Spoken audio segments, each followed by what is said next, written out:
À l'époque des juges, après la mort d'Éhoud ben Gera, le juge de la génération, les Juifs délaissent la Torah et les mitzvot. En l'absence de guide pour les orienter, ils abandonnent les lois sacrées, agissant selon leur propre jugement. Les voyant servir des idoles plutôt que le maître du monde, Dieu s'irrite contre leur ingratitude. Dieu envoie Yavin, le roi de Canaan, pour châtier les Juifs. Après sa victoire contre les Juifs, Yavin les soumet et les traite avec cruauté. Il donne à son général, Sisra, l'ordre de les opprimer sans pitié. Sisra, un terrifiant guerrier qui semblait invincible. Selon le Midrash Abagourion, il faut 900 chevaux pour tirer le char de cet athlète imposant. À 30 ans, il a déjà conquis le monde entier, assez puissant pour briser les murs d'une ville. Même les bêtes sauvages des forêts tremblent à l'approche de sa voix tonitruante et du galop de ses chevaux puissants. Empli d'un orgueil démesuré, Sisra se vante avec arrogance et fierté. Qui est mon égal sur terre? Qui peut me comparer dans le monde entier? L'oppression des Cananéens s'intensifie de jour en jour, rendant la situation insupportable.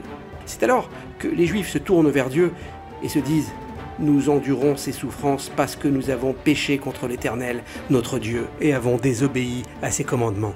Maintenant, si nous retournons vers lui et lui demandons compassion, il nous délivrera de nos ennemis. » Tout le peuple se rassemble dans les montagnes de Judée, décidant unanimement de jeûner pendant 7 jours. Hommes, femmes et enfants. Ensemble, ils prient et implorent Dieu de les sauver, se confessent de leurs péchés et se repentent de tout leur cœur. Dieu, témoignant de leurs efforts, entend leurs prières et décide de leur venir en aide. Dieu choisit alors 2 envoyés pour les délivrer de leurs ennemis, Déborah, la prophétesse, et Barak ben Avinoam, son mari. À la tête de l'armée juive, Déborah et Barak partent attaquer Sisra, le général invincible du roi de Canaan, Yavin. Sisra dispose de 900 chars de fer, chose rare pour l'époque. Ils sont équivalents autant que d'aujourd'hui. Toute cette armée, à la pointe de la technologie, est bloquée par une pluie torrentielle miraculeuse. Décrite dans la Shira, le chant de louange de la prophétesse Déborah. Mais leur bataille ne se limite pas à affronter Sisra seul. 31 rois, chacun à la tête de sa propre armée, se rallient à Sisra pour combattre les Juifs. Tous unis derrière cette force colossale, leur objectif est d'anéantir le peuple juif. Leur nombre est aussi vaste que les grains de sable au bord de la mer, une menace imposante à surmonter pour les Juifs. Ce fut une bataille difficile, mais Dieu, le protecteur d'Israël, combattit pour eux d'abord du ciel, puis sur la terre. Il envoya les astres frapper leurs ennemis. Les étoiles se rapprochant de la terre provoquent une chaleur torride et rendent leurs épées brûlantes.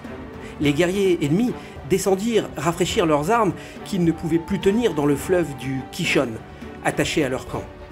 Dieu fit alors des tourbillons dans le fleuve, les soldats s'y noyèrent et le courant entraîna les corps jusqu'à la mer. Lorsque Sisra voit son armée ainsi vaincue, la panique le saisit et il s'enfuit du champ de bataille.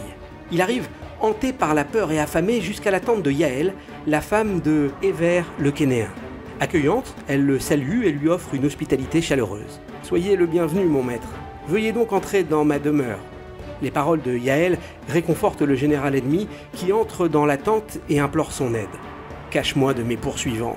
Et si quelqu'un t'interroge à mon sujet, dis simplement que tu ne m'as pas vu. » Yaël lui assure sa protection, le soulageant ainsi.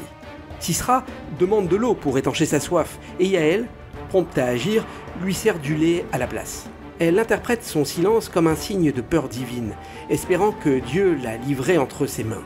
Sisra boit le lait sans poser de questions et s'assoupit. Voyant qu'il dort profondément, Yaël prend silencieusement un pieu de sa tente et frappa Sisra à la tête de toutes ses forces. Convaincue que la disparition de ce méchant est nécessaire pour éviter d'autres morts, elle trouve le courage de le tuer. Ainsi s'achève la vie de celui qui se vantait d'être le plus puissant des hommes sur terre. Non seulement il trouve la mort dans la honte, mais son nom sera à jamais associé au mépris. Car lui, le grand guerrier invincible qui faisait trembler tous les maîtres d'armes, fut vaincu par une femme qui ne s'était jamais entraînée au combat.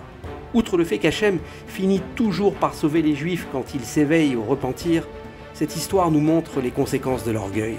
Nos sages affirment dans les maximes des pères que l'orgueil sort l'homme du monde. Et Sisra en est le parfait exemple. En effet, à se vanter d'être le plus fort, il a fini par mourir comme le plus faible. Mesure pour mesure, celui qui est orgueilleux verra son orgueil le conduire à sa perte.